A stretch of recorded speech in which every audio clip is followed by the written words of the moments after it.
Good morning, everyone, and thank you for being here. I thought I would start out with an introduction. My name is Lena VanAusdle. I grew up in the church. I attended ABC in 2003. I have a bachelor's degree in English, which is probably how I got my day job. But I also have a master's degree in clinical counseling, which is, I think, why they asked me to speak here today. My day job is at the home office as a proofreader, content editor, tech support, and I coordinate for Good Works, and I think that's everything. We all wear a lot of hats at the home office. But I also volunteer for Light of Hope, which, if you don't know, is a mental health hotline that UCG sponsors that's designed to provide peer support and help in finding local resources for mental health concerns. My husband and I have been married for 18 years, so we're still just kind of babies at this marriage thing. I'm pretty sure 18 years still counts as newlyweds. His name is Lewis. He's the pastor for congregations in New York City, Connecticut, New Jersey North, and a couple of countries in Africa. We don't have any children, but we do have 28, I think, nieces and nephews, and great-nieces and great-nephews, and one more great-niece on the way very soon, which is very exciting. I like to read. I like to travel. I'm a little bit competitive when it comes to board games, which I also love. They're laughing because they've played games with me. And I love to bake, which I'm also a little bit competitive about. And I love to hike, which I am not competitive at all about. But that's enough about me. I'm going to dive right in. So today, I hope to provide you with a template for godly communication in your relationships. Now, this does not mean that I am perfect at it. You can ask my husband. Folks from our congregations, my siblings, my friends, you get the picture. They will verify that I am not perfect at it. But, and I'll use one of my husband's favorite phrases, I am trying. And if you're sitting in this room, I bet you're trying too. So, with any endeavor, we must first have a foundation. And of course, we're going to begin with a biblical foundation. So we're going to start with a question. It's right up here. And there is going to be a handout. Hopefully they're printing it now, so some of this information will be on there. But we're going to start with a question. Do our words matter? Okay, I was like, yeah, no, I'm actually asking, do our words matter? Okay. But actually, the better question is, do our words matter to God? Yes, duh. Of course they matter to God. But the real question is, why do our words matter so much to God? And we're going to start with Proverbs 18:21. And I was going to have this really cool thing. You guys probably saw me struggling up here where I was going to be able to take notes up on my PowerPoint, and it didn't work. So it's not the coolest thing I'm going to do today, which I thought it would be. But we are going to get a little bit of feedback. So this verse says, death and life are in the power of the tongue, and those who love it will eat its fruit. So my question for you is, how do we speak death? And see, I was going to write it up there for you, but you guys are just going to have, and when you get your handout, you can write on those too. But I want to get some audience feedback. How do we speak death?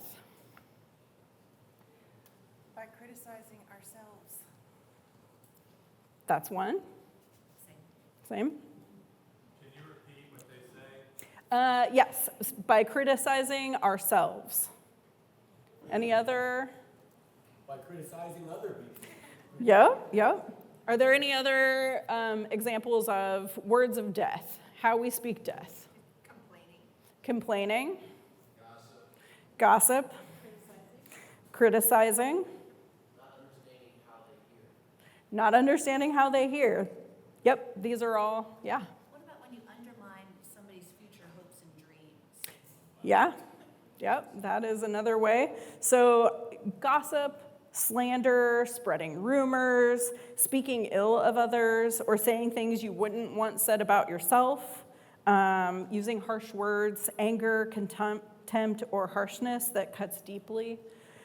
Negative self-talk, which was one of the ones that brought up, repeating hopeless thoughts, self-doubt, or statements that like, I'll never make it, I'll never be good enough. Judgment and division, speaking condemnatory words or creating conflict between other people. And uncontrolled speech, letting uncontrolled frustration or selfish words flow out. But there is the other side to this. How do we speak life? So I'm going to ask you guys to give me some examples of how we speak life. Encouragement, yep. Anytime we're able to convey a biblical concept that speaks truth into where they're going. Yeah, biblical truth. Sometimes by just being silent. Sometimes by being silent, sure. Any other ideas? Yeah, communicating strength. I saw your hand too.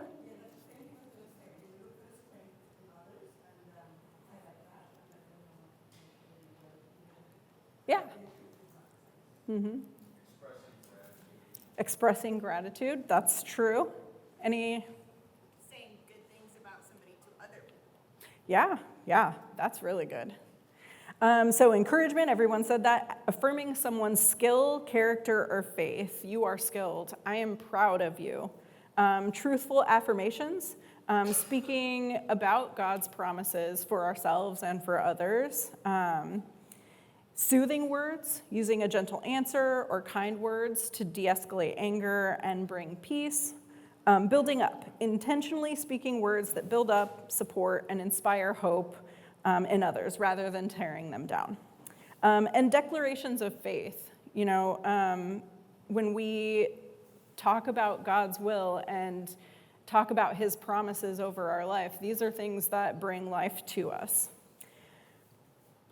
So I'm going to go through another verse. So James 3, let me get there, 3:2. I can't really say it better than James did. I think he said it pretty well. Every person is made in the image of God. What kind of people are we if we bless and praise God 1 minute and turn and curse the very people that God made in his image? And next, our words reveal our heart. Our words matter to God because they reveal the things about our character. Do we speak sweetness to the soul and health to the bones, as it says in Proverbs, with our pleasant words? Or do we use words of unruly evil, full of deadly poison, as James warns us in verse 8,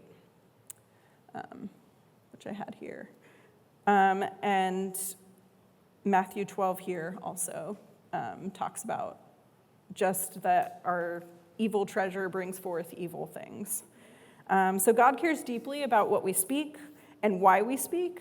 And this is going to be a reflection prompt, and I don't think we have the handouts yet, so you guys will have to either write on your own things or think about it. But we're going to take about 30 seconds to think about this one. God cares deeply about what we speak and why we speak. Do we reflect Jesus Christ in our speech, or do we reflect ourselves? Or, more detrimentally, do we reflect the world? So the reflection prompt is, what do my words reveal about, oh no, it's not in here. Okay, what do my words reveal about what's happening in my heart? And I'm gonna let you guys take a few minutes, or like 30 seconds to think about that. What does your speech and your words reveal about what's happening in your heart? 30 seconds is really long when you're standing up here. So if that wasn't enough time, I'm sorry. It just is because I'm uncomfortable. So as we know, Jesus Christ should be our model for communication. Do we have any examples of how Jesus spoke to people, or any stories that you can think of? And I want you guys to, tell me them if you can think of them. Do we have any examples of how Jesus spoke to people? Yeah, I think it's up there. Way back there. John 4, the woman at the well, he was very open to her because he was kind. He actually talked to her. She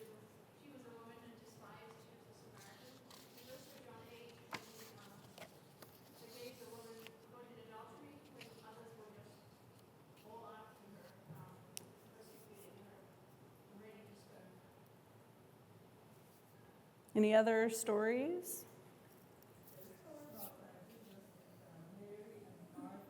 Uh-huh.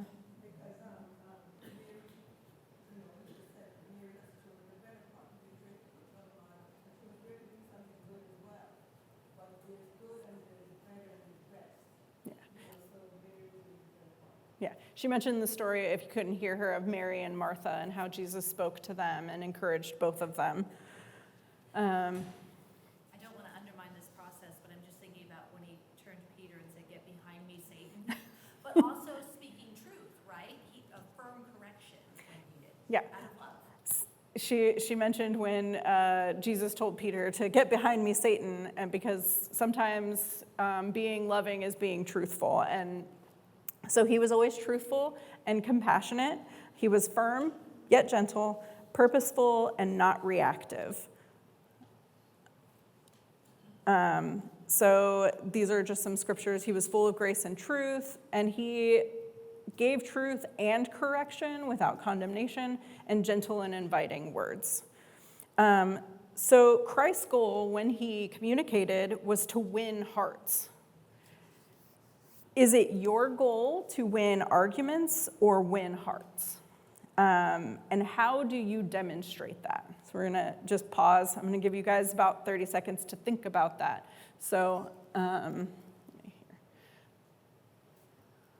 so the question is again, is it your goal to win arguments or hearts? And how do you demonstrate that? And this is a private reflection, unless you have something you want to share, which is fine too. Oh, Lewis has some handouts. So he'll hand them out. So on the front are the reflections that we already had on here, and then on the back are some resources that I've used while creating this. So he's going to hand those out, and I'm going to give you another 15 seconds to reflect. Okay, so from here, so we've built our foundation of godly communication. I'm going to take some time to look at the psychological side of godly communication, which is the whole reason I'm here. Number one, active listening improves relationship satisfaction. According to the Journal of Family Psychology, couples who practice active listening and empathy report higher relationship satisfaction and lower conflict levels, showing that listening attentively is linked to better relational outcomes. And like I said, I have some resources listed on the back of that page, and this, I have some studies that link to that.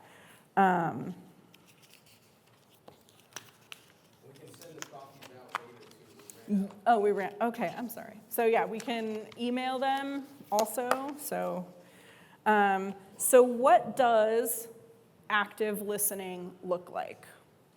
Number one, engage fully, show empathy, and validate feelings. I think sometimes people get a little hung up on the idea of validating feelings because that doesn't mean that every feeling we have is valid.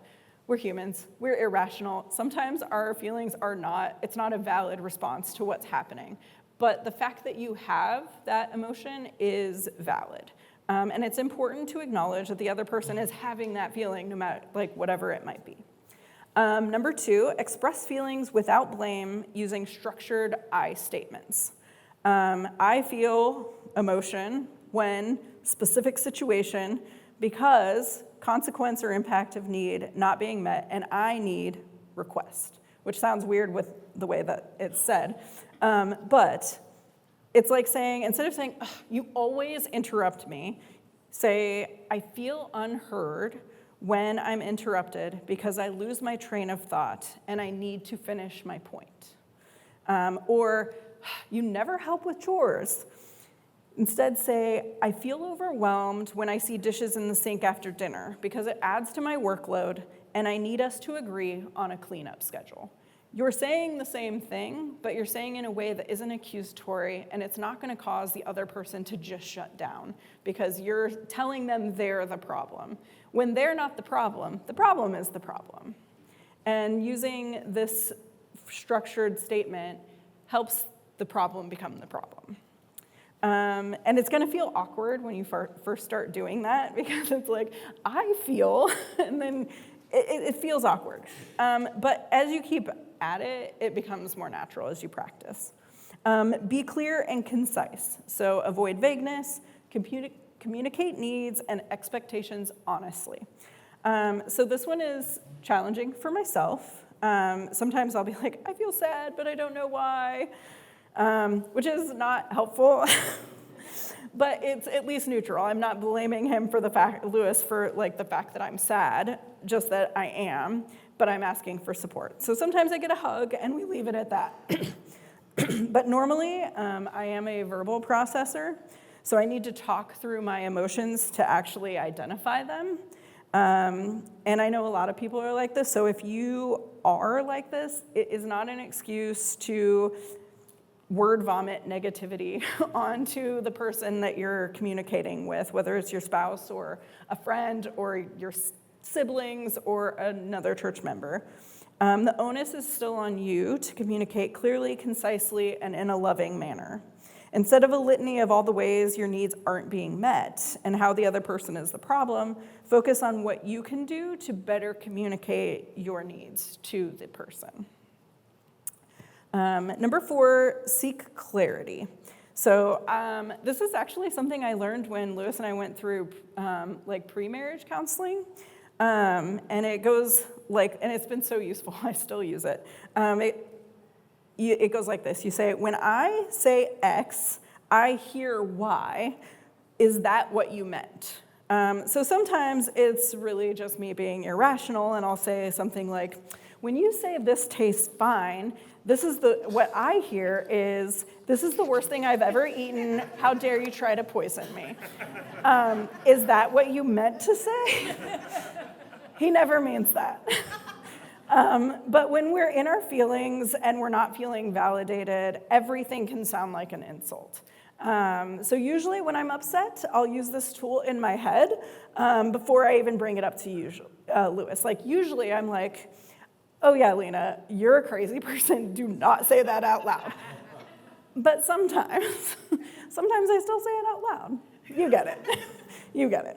But I'll use maybe a little more relatable example. I had some friends who they had gotten married, and I had run into them about a year after they'd gotten married. And they said, you know, the best thing we've ever done for our marriage is define our terms. And I was like, what does that mean? And she said, well, when we first got married, I'd say, oh, I really want to get to church early today. And he would say, yeah, let's do that. That's great. And then he would like putter around and like do whatever he's doing. And she's getting annoyed because she's like, why isn't he like rushing? Like, why aren't we ready? Why aren't we leaving? And then they would like run out the door 20 minutes before church started, and they would get there 5 minutes before. And she was just getting annoyed, and she spent weeks just being harassed and irritated and feeling like he didn't care because he wasn't doing what he said he was going to do. And finally, she was like, why can't you just go to services early like we agreed to in the beginning? And he's like, what are you talking about? We are getting to services early. We're there before the song service starts. And she was like, oh, no. When I say early, I mean I want to get there 20 minutes or 30 minutes or whatever before services start. So sometimes when we seek clarity, we're really just defining what our terms are. Because so many times the miscommunication isn't really that you guys don't want the same thing. You just don't know that the same thing is different, if that makes sense. That didn't make any sense. Sorry. Okay, so number 2, empathy as a core skill in healthy communication. So some studies have shown that empathy and active listening are key interpersonal skills that deepen connection and reduce defensiveness in conversation. Communication is not just about the words, using words of life, but it's also how we listen to each other. So it's inevitable. We will all have difficult conversations with our friends, our family, brethren. That's just being human. Hurt feelings will arise. But what if, instead of assuming malice on the part of the other person, we assume carelessness? Most of the time, I'm going to say most of the time, people aren't setting out to offend us or hurt our feelings. they used a careless word, or they didn't think through what they were saying or doing. When we shift the narrative from malice, which is an intentional act, to thoughtlessness, which is unintentional, we can approach people from a less emotional and angry place. And if we're listening with empathy and for understanding, not to argue, we can deepen our relationships and reduce defensiveness. Forgiveness predicts healthier interaction patterns.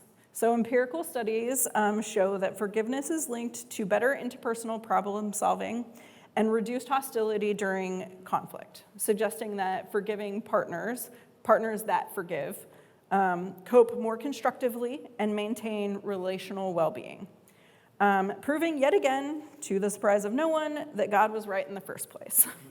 Biblical passages like Colossians 3:13 and Matthew 18:21 through 22 command believers to forgive as Christ forgave. And psychology shows forgiveness supports healthier relational dynamics. But it's not forgiveness alone that is a predictor of healthy relationships. There is a positive dimension that must be present, which we loop back to the empathy above and not assuming malice. So there's an element of goodwill that we must have toward the person that we are forgiving. So we're going to now talk about some tools for godly communication. We have our biblical foundation. We can see how psychological theories can build on that foundation. But what does it look like in real life? The Bible does give us some practical tools. Number one, pause before speaking.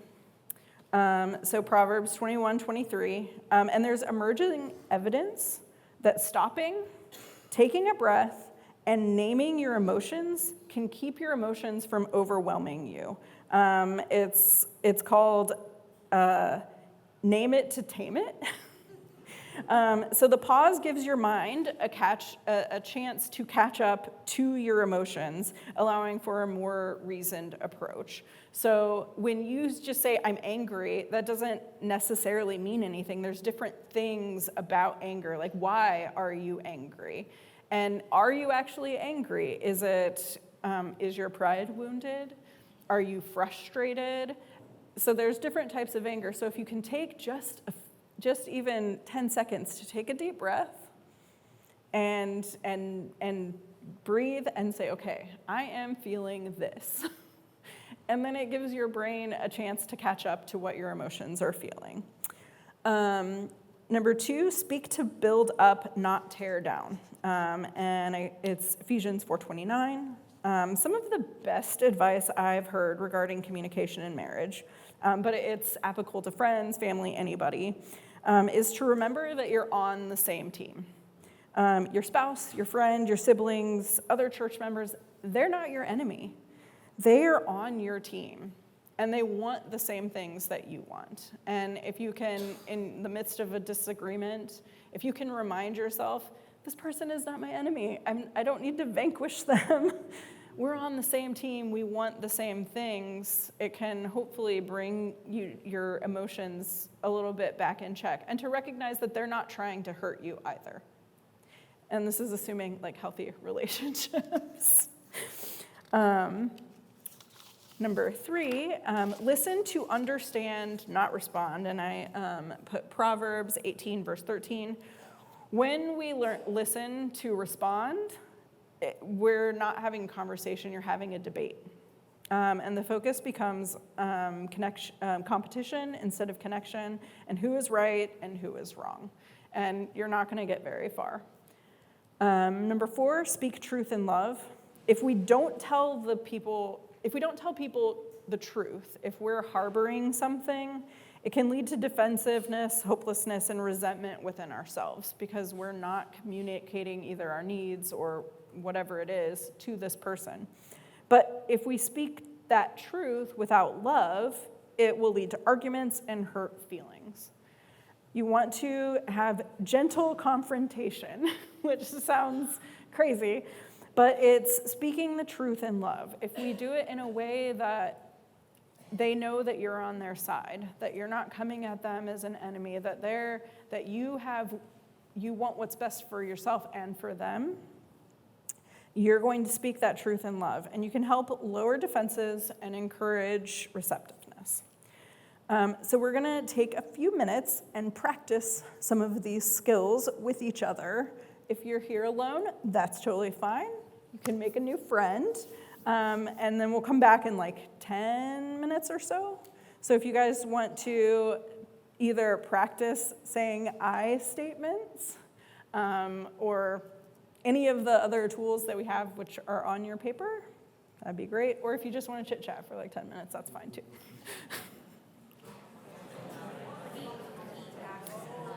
Okay.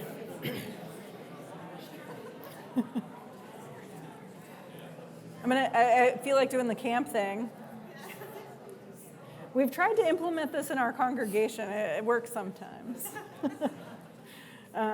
Okay, so how did that feel? How'd that go? Just have that tape. Just pull Oh. your shirt. There you go. There you go. Did it feel weird to start? Say all the I statements? It's weird. It was weird? Yeah, a little bit. But it'll feel less robotic the more you do it. Okay, so you said it felt robotic. I was going to say, what felt the most awkward? But we have an answer. Okay, so we do have a few minutes. So are there any questions or comments? I know somebody over here had a really good comment.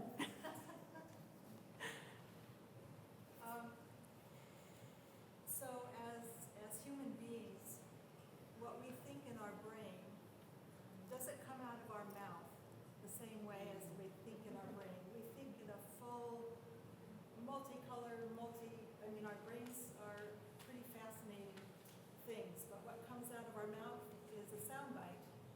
And what we're saying either to our spouse or to another person doesn't necessarily come out as fully, and they take that and they put it into their brain, which is a totally like for a husband and a wife, it's a male brain versus female, and they take it a different direction. So all we have to work with are these little tiny things that are words, and yet our brain is very full. So how do we express that to another person and not cause that conflict? And I'm still working on that, and I've been married over 50 years. That's just with my spouse, but with somebody else, how do you... And that's where those clarifying questions come in. Okay, what I heard you say is that what you meant? And you know, that can be beneficial not just if there's a conflict, just in general, when you feel like maybe I'm missing a piece of the puzzle here. I don't think I fully understand what's happening. And sometimes you can even say when you're telling somebody something and you're like, does that make sense? Did I explain myself properly? And can you tell me what you understand me to say? So it's proactive on both sides, where if you're saying, hey, are you understanding me? This is what I was trying, can you tell me what I just said? That way, one, you can see that they're actually listening, but also you can see where the misunderstanding might be coming about. I'm on the internet every once in a while, and it said, there was this little reel that came up, and it was saying that the worst, the thing that caused the most arguments, I don't know if this is true, but it said was tone of voice. Tone of voice is very important. Yeah, our tone can make a huge difference between, I'm trying to be sarcastic, but that's just natural for me. You can say something, oh, I love that, and that sounds genuine and real. I'd be like, oh, I love that. Yeah. Those are two very different statements, even though they're the same word. So yes, tone matters, body language matters, your facial expression matters. So our communication can be, all these things together. I love that. I'm dealing with teenagers, and it's like they're expressing that full range of tone and body language, at everyone's expense. Your point earlier about the gentle confrontation, and I read some stuff about setting it up for the best case scenario, so you never confront somebody when they're tired or hungry or upset about something else or distracted. And I thought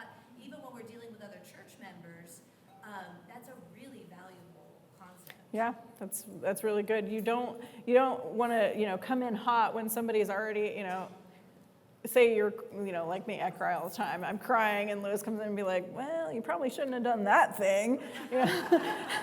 I'm not going to be super happy. He doesn't do that. I just throw him under the bus hypothetically.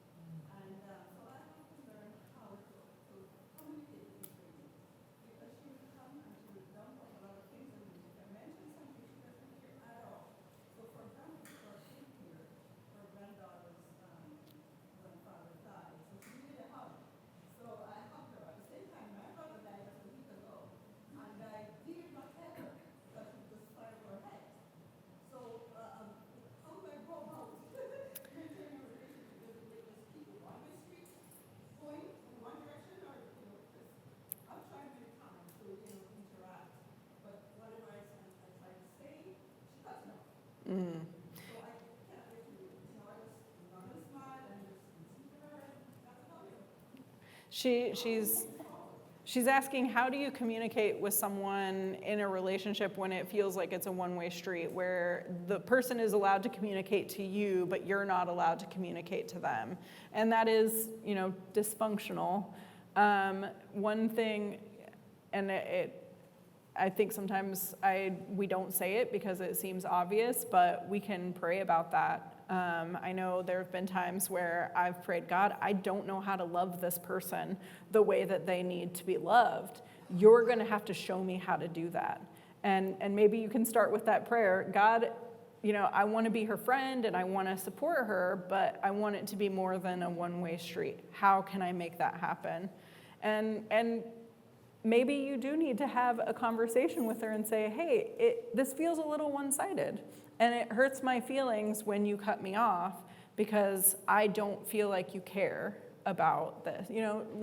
Use that I statement. Yeah. Maybe even send her a card and tell her her feelings in writing first, and then initiate a conversation. Yeah, she mentioned you can maybe send a card to someone to express your emotions, because sometimes taking the time to write slows the emotion down, so you can be more clear and concise, and then having a conversation after sending that card to share your feelings. I heard the quote recently that listening is so close to love that most people can't tell the difference. I thought that was really interesting. She said, for people can't hear in the back, that listening is so close to love that most people can't tell the difference, which I think is that's an interesting quote, because it's true. When we truly listen to people, they feel validated, they feel heard, and that is part of love, is showing that person that you care about them enough to listen to what they're saying. I know some people, I have to examine myself, am I this way too, but of the 4 tools, maybe the speaking the truth in love is the only one they use. So it's like, we have to balance it, right? Because otherwise the person will be like, I'm just speaking the truth in love, and they might do it 10 times each day, but they think they're being a good friend or whatever, but it comes across as an attack, maybe. Yeah, she mentioned that, we can't use, I'm just speaking the truth in love as a way to just be able to say whatever we want and kind of beat that over someone else's head. When we say, I'm speaking the truth in love, you actually have to do that. It's not a little caveat that you can say at the end of any statement you want, and it makes it all better. That's not how it works. The words you convey actually have to be the truth, and they also have to be spoken with patience and love. Are they telling you something because they want to help you, or are they just wanting to point out your flaws or what they perceive as your flaws? So that's, we can't say we can't monitor other people's speech. We can only monitor our own and demonstrate and show that to other people. Which is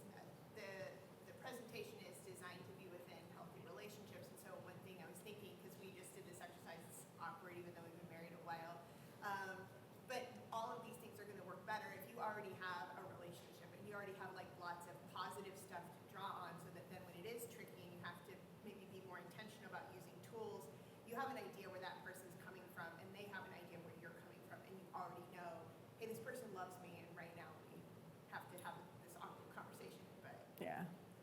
She was saying it works better when we assume positive relationships and we have a foundation of a relationship with someone so that it's not just you believe in that positive relationship, that they have what's best in mind for you. Any other questions or comments? Yeah.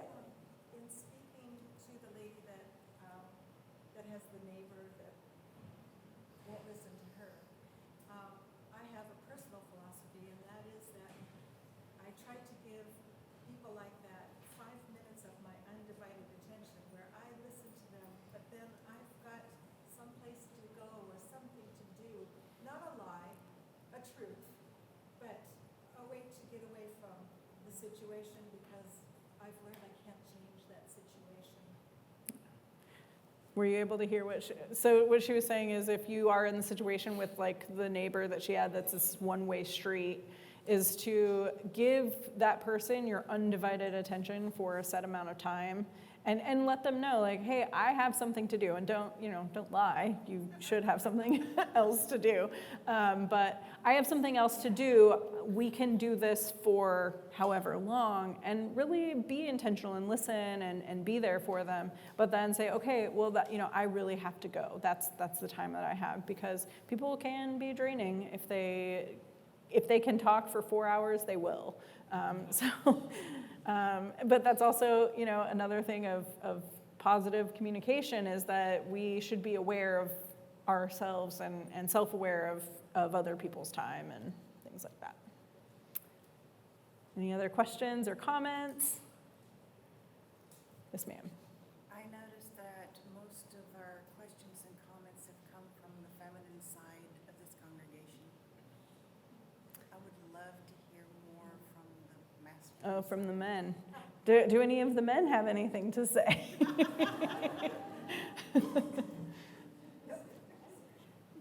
you put me on the spot like that, it makes me feel.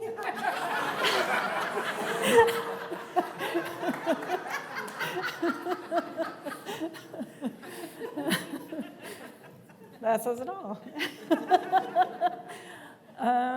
Any other questions or comments? No? Okay, thank you all so much for coming out and participating and being patient with my technological challenges. Yeah, thank you. Have a great day, everybody.